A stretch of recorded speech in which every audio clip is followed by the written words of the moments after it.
L'important c'est pas la chute, c'est l'atterrissage. Et comme j'ai noté le nombre de fois où j'ai ricané, et non pas rigolé, parce que rigoler c'est ha ha ha, et ricaner c'est donc j'ai ricané 7 fois. Autant vous dire que l'atterrissage va être violent. Violent si t'es un public exigeant, soit peut-être 5% du public qui va aller voir ce film.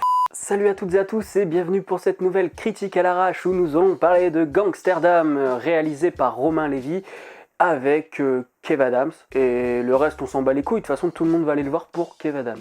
Alors faut savoir que moi déjà, je suis pas friand de Kev Adams, il y a quelques films qui passent, mais généralement, quand tu vois ce que j'ai fait en parlant d'Aladin, tu sais déjà que je suis un peu réticent sur le gars. Ben là c'est pareil, j'ai retenu 3 points qui étaient intéressants. Le premier c'est l'affiche, donc pour le film ça sert à rien, l'affiche est belle, voilà.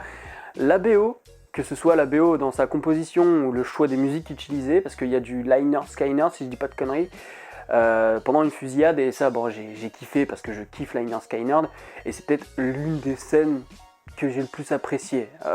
Et c'est pour dire, parce qu'il se passe vraiment rien dans ce film. Et la troisième chose, c'était quoi? Le rouquin, comme le vin, que je ne connais pas. Et encore, il est pas drôle tout le temps, parce qu'il y a une majorité de ces blagues qui sont basées sur le prout.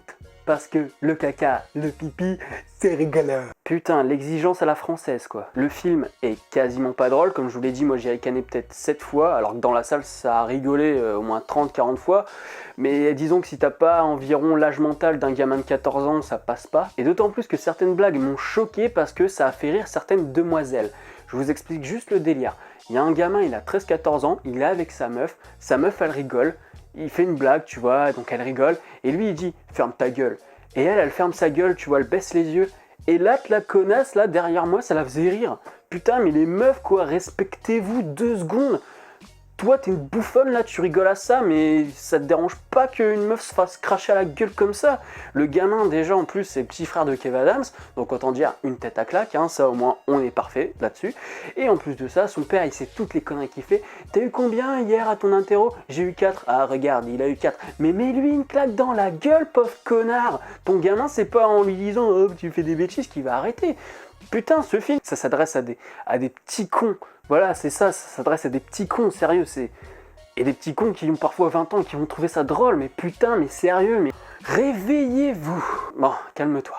Bon, on va parler un peu de Kev Adams, évidemment, parce qu'il y a quand même eu une nette évolution dans les rôles, c'est-à-dire qu'il est passé de baltringue du lycée à baltringue de la fac, Tranquille, t'inquiète. À toi pour tes rôles, nickel. Et le mec ne sait toujours pas jouer. C'est-à-dire qu'il a un personnage, c'est censé être un petit con, un petit baltringue, une petite merde. Après, c'est peut-être aussi un problème de scénario, parce que le scénario, je vais revenir dessus, vous allez voir, ça va être très drôle. C'est-à-dire que le mec, c'est un gros baltringue, mais baltringue comme jamais. Genre le gars, même dans la première scène, quand il dit qu'il a un friendzone, en plus il en fait des tonnes, tu vois, il dit pas friendzone, comme n'importe qui, lui il dit friendzone, ou friendzone, voilà, donc ferme ta gueule, tout simplement, tu fermes ta gueule. Ouais, je suis vénère, je sais qu'il y en a encore qui vont gueuler dans les commentaires, mais j'en ai juste marre de voir du cinéma pareil, qui va faire des chiffres. J'y suis allé juste pour ça en fait, je crois, j'y suis allé juste pour pouvoir cracher à la gueule du réal, des scénaristes. Je vous raconterai l'histoire un petit peu plus tard. Et donc, on a Kev Adams comme ça, qui, en un déclic, passe de baltringue à grosse Kaira, je prends de l'assurance, j'ai plus mes lunettes, un peu comme Spider-Man, tu vois. Spider-Man, quand il a les lunettes, c'est Peter Parker, et quand il les enlève, et ben c'est Spider-Man. Ou comme Superman, quoi, dès que t'as plus les lunettes, hop, t'es un super-héros. Et là, c'est pareil, putain, le gars, il a un déclic. D'un coup il dit « oh vas-y je vais faire mon beau gosse et tout donc du coup bon Kev Adams c'est toujours le même bouffon. Si vous aimez pas déjà à la base ce qu'il fait, c'est pas la peine d'y aller, moi j'y suis allé en connaissance de cause et je me suis dit bon allez on va y aller, soyons fous. Je rage très rarement en vidéo, je me suis dit c'est l'occasion de pouvoir rager, alors que j'y allais pas avec spécialement de la mauvaise foi, j'avais trouvé des trucs intéressants dans la bande-annonce que j'ai retrouvé dans le film, donc voilà. Il y a des trucs qui sont sympas, la réalisation est plutôt classique, mais elle est pas dégueulasse. Bien qu'il y ait quelques faux raccords, du genre le thé il est vert et puis d'un coup, je sais pas, il est passé d'un thé à la menthe à un thé au citron. Ou à un moment, Kev Adams il a un bédo dans la main, il le file à la gonzesse a le bédo dans la main, plan suivant c'est Kev qui a le bédo dans la main, tu sais pas à quel moment ils se le sont échangés, sachant qu'il y a un millième de seconde qui passe d'un plan à un autre, hein, évidemment, vu qu'il n'y a pas d'ellipse. Je dis putain, bon, c'est pas grave, passons, c'est pas grave. Par contre, le scénario, faut arrêter de se foutre de notre gueule. De où, quand tu crées une nouvelle drogue qui va révolutionner le monde des stupes, de où t'envoies un mec incompétent que tu viens de capter comme ça au hasard, et qu'en plus tu lui fais prendre le train. Alors que le train, je sais pas, mais je suis pas non plus coursier, tu vois. Hein, moi, je fais pas les allers-retours entre Amsterdam et Paris, hein, mais je pense quand même que le train, c'est le moyen le plus risqué de te faire gauler après l'avion. Et ils partent en train pour revenir en bagnole finalement. Enfin, ils reviennent en train à la base, mais ils se font fumer la gueule.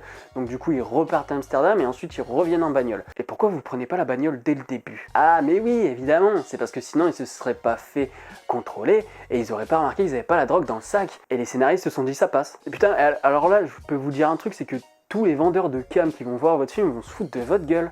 C'est incroyable de se dire que même un gamin de 14 ou 15 ans, il va se dire c'est pas comme ça que ça marche. Et puis la petite anecdote concernant le scénario, hein, c'est qu'à la base c'était 3 mecs qui devaient partir à Amsterdam et Kev Adams a dit oh non, moi je veux y jouer mais à condition qu'il y ait une fille et que je sois amoureux de la fille parce que en fait on peut pas faire ça sans l'amour. Seul l'amour peut finalement nous envoyer faire ce genre de conneries. Et pourquoi? Mais tu t'es pas dit que ça pouvait être pour la thune, pour l'adrénaline? Parce qu'un dealer t'obligeait à le faire sinon il te butait la gueule? Non, par amour, hein, par amour. Pour faire mouiller toutes les petites pisseuses qui vont aller voir le film, évidemment, toutes les petites pisseuses qui vont me lâcher un commentaire, et ça je vais me régaler encore en voyant tout ce que vous allez me balancer avec un orthographe exécrable. Non, et le scénario ne tient pas la route une seule seconde, mais pour tout et n'importe quoi, hein. C'est-à-dire que déjà, il y a ce truc d'envoyer un baltringue qui a jamais dealé de sa vie aller chercher la nouvelle drogue tendance, hein, qui coûte des milliers d'euros à tout péter 10 grammes. Hein, le truc que t'envoies jamais à un mec aussi con là-bas, surtout que tu connais pas. Mais en plus de ça, quand il revient sur Paris, il est ensanglanté et tout, son père il le croise. Ah si, ça c'était marrant, par exemple TeamSeat qui fait des tutos sur YouTube, ça j'ai trouvé ça drôle. Ça j'avoue c'était drôle, ok.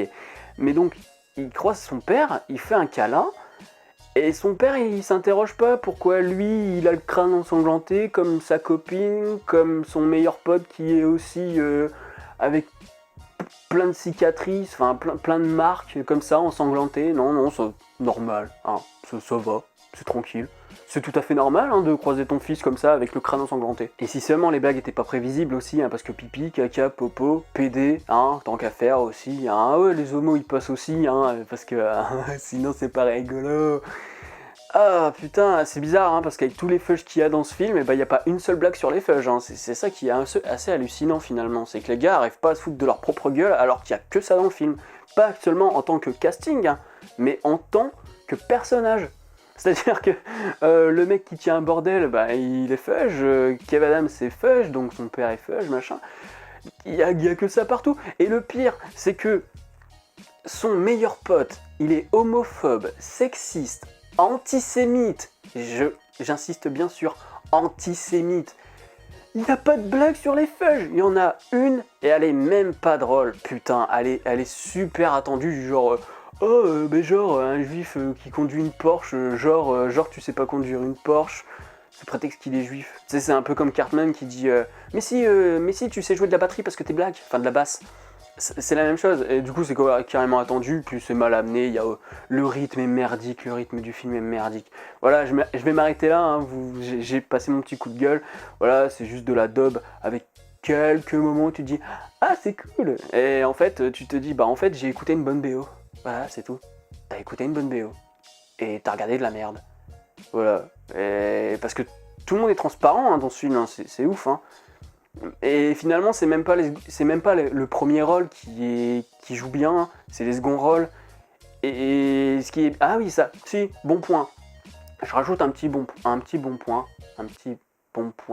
ouais. Et que ça parle pas mal en anglais. Du coup, ça va leur faire lire des sous-titres à ces petits cons. Et ça va peut-être leur faire apprendre des mots en anglais. Putain, c'est génial. Rien que pour ça, voilà, c'est un film éducatif. Non, je me fous de votre gueule, c'est vraiment de la merde. Et puis bah voilà quoi, que dire de plus? Y a rien à dire de plus, juste que c'est de la dub. Et je vous dis à la prochaine, salut!